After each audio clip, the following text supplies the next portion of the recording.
Hola, ¿qué tal? Bienvenidos al curso de literatura. Soy el profesor José Córdoba y vamos a desarrollar la semana 6 respecto a la literatura del Renacimiento, en este caso la novela picaresca, y el teatro barroco con La vida y sueño de Calderón de la Barca. Pasemos ahora al desarrollo de los ejercicios propuestos. Ejercicio 1. Respecto al fragmento citado de La vida del buscón llamado Don Pablos, ejemplo de vagabundos y espejo de tacaños, de Francisco de Quevedo, indica la alternativa que contiene la aseveración correcta respecto a los rasgos formales de la novela picaresca. Entonces el enunciado está incidiendo en las características formales. Bien, entonces, La vida del buscón llamado Don Pablos es una novela picaresca también muy conocida, escrita por Quevedo, ¿no? Quevedo también un autor satírico. A ver, en este fragmento dice lo siguiente, ¿no? Yo, señora, soy de Segovia. Mi padre se llamó Clemente Pablo, natural del mismo pueblo. Y luego también nos describe por ahí como con quién se casó, ¿no? La madre de aquí de Don Pablo, ¿no? Estuvo casado con Aldonza de San Pedro, hija de Diego de San Juan y nieta de Andrés de San Cristóbal. Desde el principio podemos apreciar nítidamente un rasgo muy importante de la novela picaresca: la narración autobiográfica. El uso de la primera persona gramatical. Alguien nos cuenta su vida. O sea, está narrado en primera persona. Ese es un rasgo formal, ¿correcto? Narrador entonces en primera persona.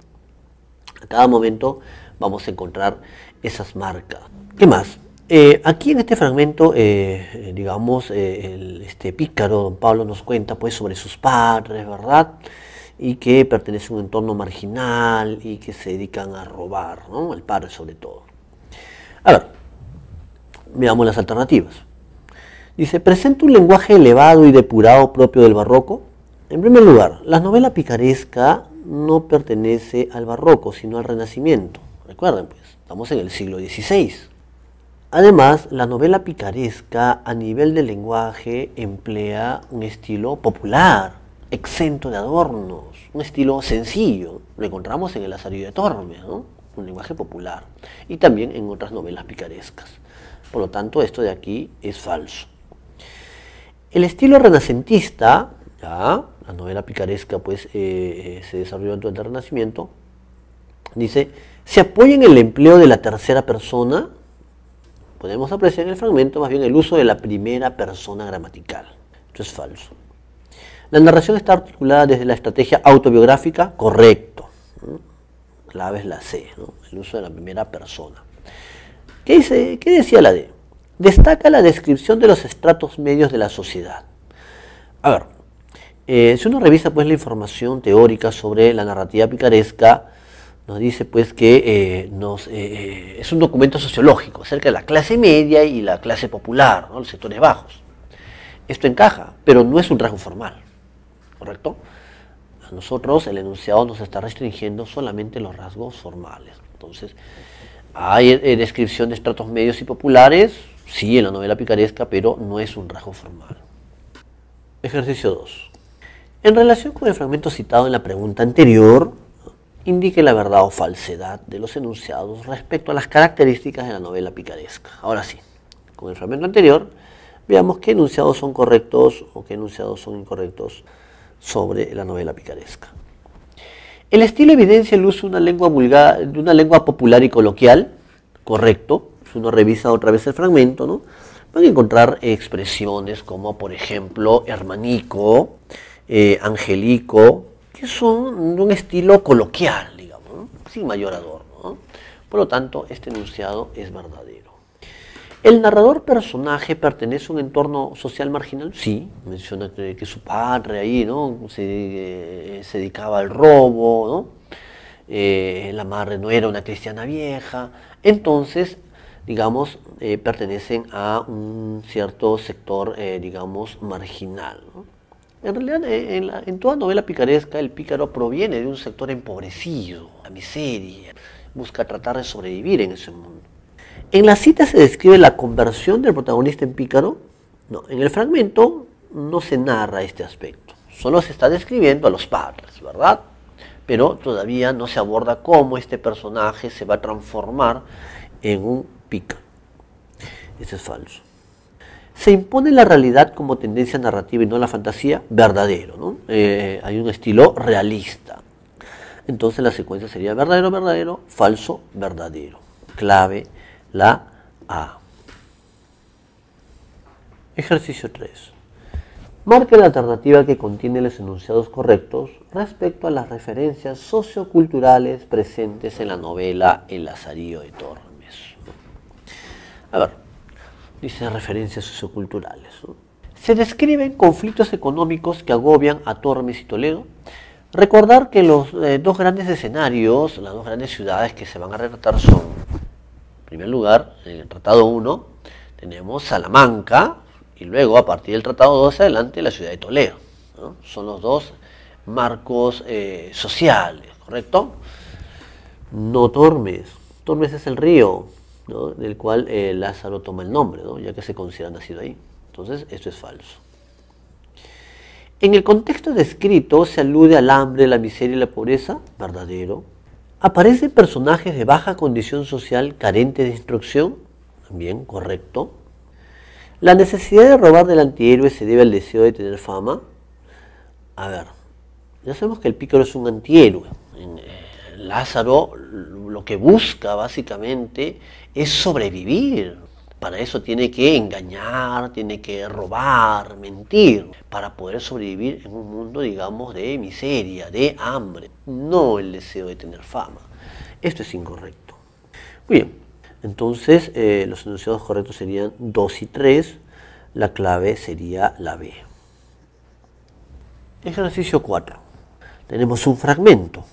En relación con el fragmento anterior de la novela Lazarillo de Tormes, es correcto afirmar que los hechos relatados corresponden al... A ver, o sea, lo que se relata en este fragmento, ¿a qué corresponde? Dice, y es que tengo cargo de pregonar los vinos. Ajá, es pregonero de vinos, que en esta ciudad se venden, y en almonedas y cosas perdidas, acompañar los que padecen persecuciones por justicia y declarar a voces sus delitos. Pregonero, hablando en buen romance, es oficio. Esto corresponde ya al último tratado. Esto es cuando Lázaro está trabajando para el arcipreste de San Salvador, en Toledo. Lázaro tiene el oficio de ser pregonero, ¿no?, de ir dando anuncios por las calles de Toledo, vendiendo los vinos del arcipreste y otras actividades. Aquí es cuando Lázaro ya dejó de ser un marginal, ¿correcto? Entonces ya tiene un oficio, ¿verdad?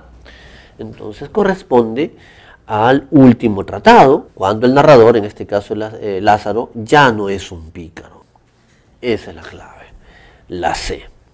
Los demás que decían, a ver, ¿al oficio que Lázaro aprende de su primer amo el ciego? No, eso es cuando es niño. Y el primer amo lo va a iniciar en el aprendizaje o el oficio de pícaro.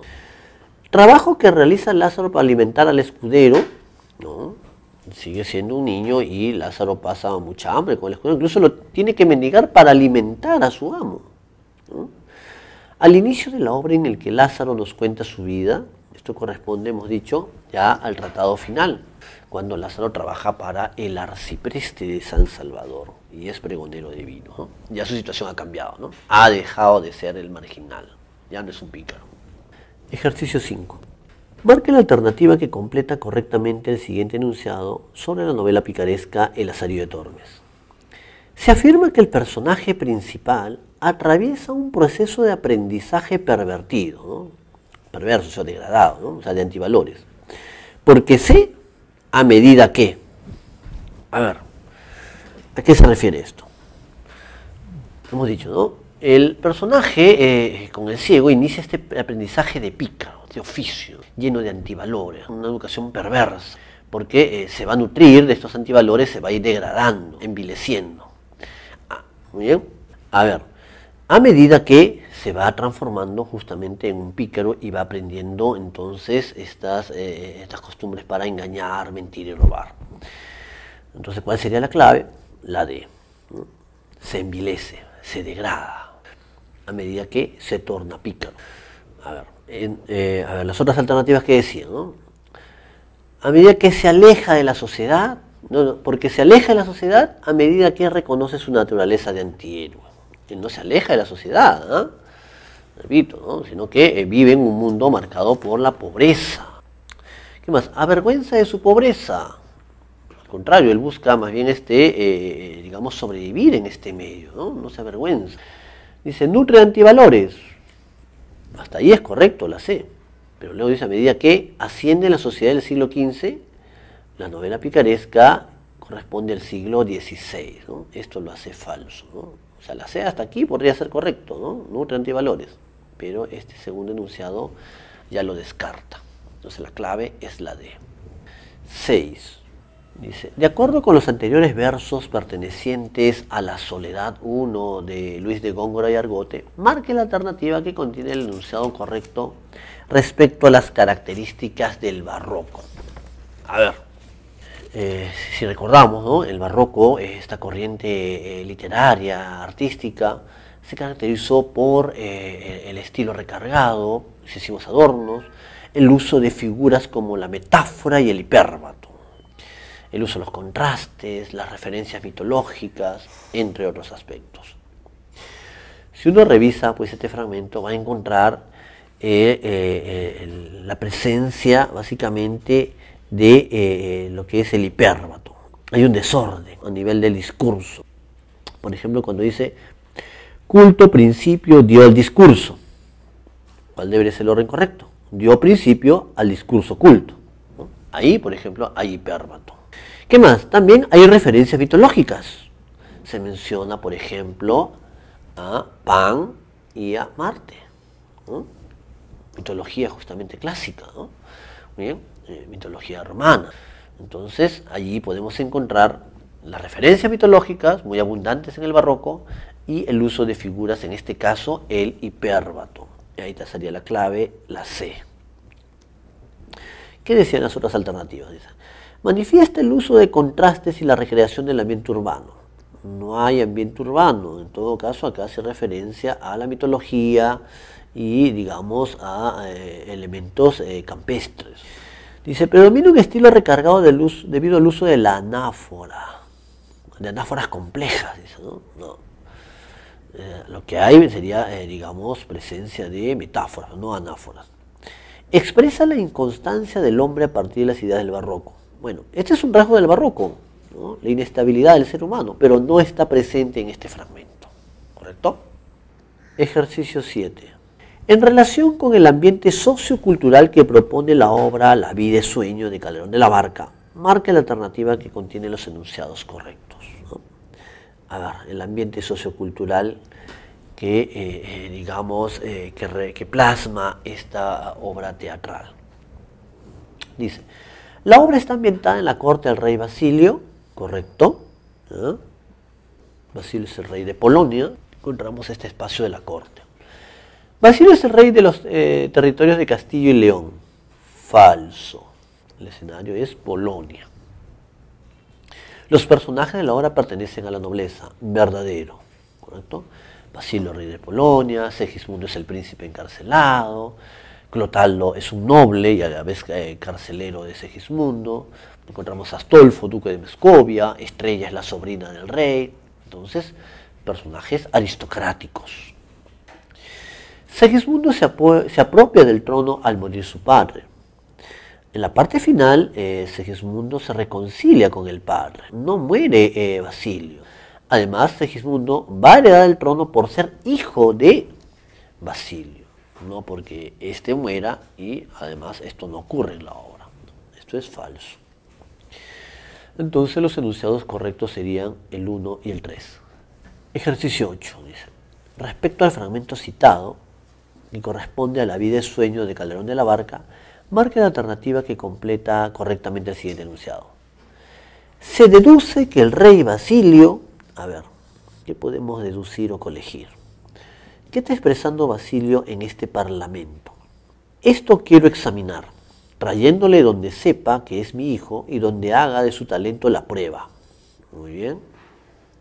Si magnánimo se vence, reinará, pero si muestra el ser cruel y tirano, le volveré a su cadena. Aquí Basilio le está expresando a los cortesanos, ¿no? Que, bueno, ya les ha dicho que tiene un hijo, ¿verdad? que lo había encarcelado por culpa de un vaticinio, pero aquí quiere probar ese vaticinio, debido a que su remordimiento lo lleva pues a querer poner a prueba este vaticinio. Traerlo a Segismundo al palacio y ver si se comporta de manera cruel, como ha predicho el vaticinio, o lo hace de una manera pues magnánima, como dicen. Entonces, la clave sería, en este caso, la alternativa B. Basilio duda del augurio, por eso lo está poniendo a prueba, ¿verdad? Por eso decide pues traer a su hijo al palacio y de esa manera comprobar a ver si es cierto el augurio. Entonces, la clave sería la B. A ver, ¿qué decían las otras alternativas? ¿Se siente satisfecho de liberar a Polonia de la crueldad de Astolfo? Astolfo no es su hijo, ¿no? Astolfo es el duque de Moscovia, sobrino del rey que quiere heredarlo al casarse con Estrella. ¿Traerá a Segismundo de Moscovia? Segismundo no está en Moscovia, está preso en la torre, ¿no? Que está en medio de un bosque. Debe probar a los cortesanos lo magnánimo que es el Ayoclotalo. Él quiere probar, digamos, el comportamiento de su hijo Segismundo, no del Ayoclotalo. Por eso se descarta estas alternativas. Ejercicio 9.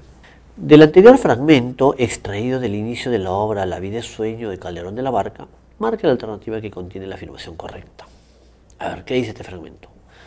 Guardas de esta torre, que dormidas o cobardes disteis paso a dos personas que han quebrantado la cárcel, contra el decreto del rey que manda que no ose nadie examinar el prodigio que entre estos peñascos yace. Este parlamento le corresponde al carcelero de Segismundo, en este caso al Ayoclotalo.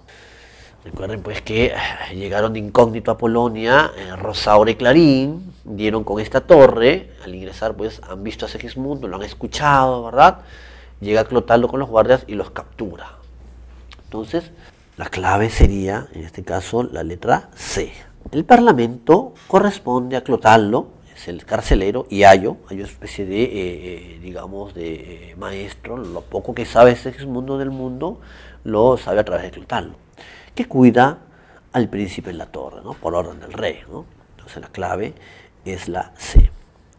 ¿Qué decían las otras alternativas? El rey Basilio reflexiona en su monólogo sobre la idea de libertad. Esto no corresponde a Basilio. Basilio tampoco monologa. El que monologa sobre la libertad humana es Segismundo. Dice, ¿no? Astolfo ordena encerrar al príncipe para obtener el reino de Polonia. Falso, ¿no? Quien ordena encerrar a Segismundo en la cárcel es su padre, en este caso el rey Basilio. El pueblo mediante estas palabras se subleva contra Segismundo. Es falso, ¿no? Recuerden que Segismundo será liberado por el pueblo y los soldados, ¿no? Cuando estos se enteren que tenían un príncipe. Finalmente, ejercicio 10. Otro fragmento dice: con respecto a los versos citados de La vida de sueño de Pedro Calderón de la Barca, marca la alternativa que contiene la afirmación correcta. ¿Qué dice? Pues dando crédito yo a los hados que adivinos me pronosticaban daños en fatales vaticinios, determiné de encerrar la fiera que había nacido, por ver si el sabio tenía en las estrellas dominio. Si el sabio tenía en las estrellas dominio. Este parlamento corresponde al rey Basilio, cuando está explicando lo que había, lo del augurio, lo que había vaticinado, entonces la astrología. Recuerden, él es un aficionado a la astrología. En la obra se critica esto, ¿no? Calderón de la Barca, como sacerdote y representante de la Contrarreforma, critica entonces aquí la astrología, ¿no? Para él carece de fundamento. Aquí Basilio está expresando que él quiere, o quiso, ¿no? Influir justamente en el destino, ¿no? Que no se cumpla ese vaticinio que decía pues que Segismundo iba a ser un príncipe cruel, tirano, y por eso él lo encerró en esa torre para que esto no se cumpliese. Por eso dice, por ver si el sabio tenía en las estrellas dominio. Muy bien, entonces allí encontramos lo siguiente. El rey de Polonia, o sea, Basilio, asume que puede controlar el destino. Eso quiso él, pero no se cumplió, ¿no? A ver, ¿qué decían los demás enunciados? Segismundo reconoce su falta y decide aplacar su ira. acá este parlamento no corresponde a Segismundo, ¿no? Esto pertenece al rey Basilio. Y acá no se habla pues de reprimir su ira. Basilio le ordena a Astolfo encerrar a su hijo en la torre. Falso. Basilio es quien ordena a Clotaldo que sea pues el guardián de Segismundo en esa torre. El príncipe de Polonia rechaza los vaticinios de los sabios. Falso. Esto corresponde al rey de Polonia, que es Basilio, ¿no? Padre de Segismundo. Entonces la clave en la 10 es la B. Eso ha sido todo por esta sesión. Nos vemos en la siguiente clase.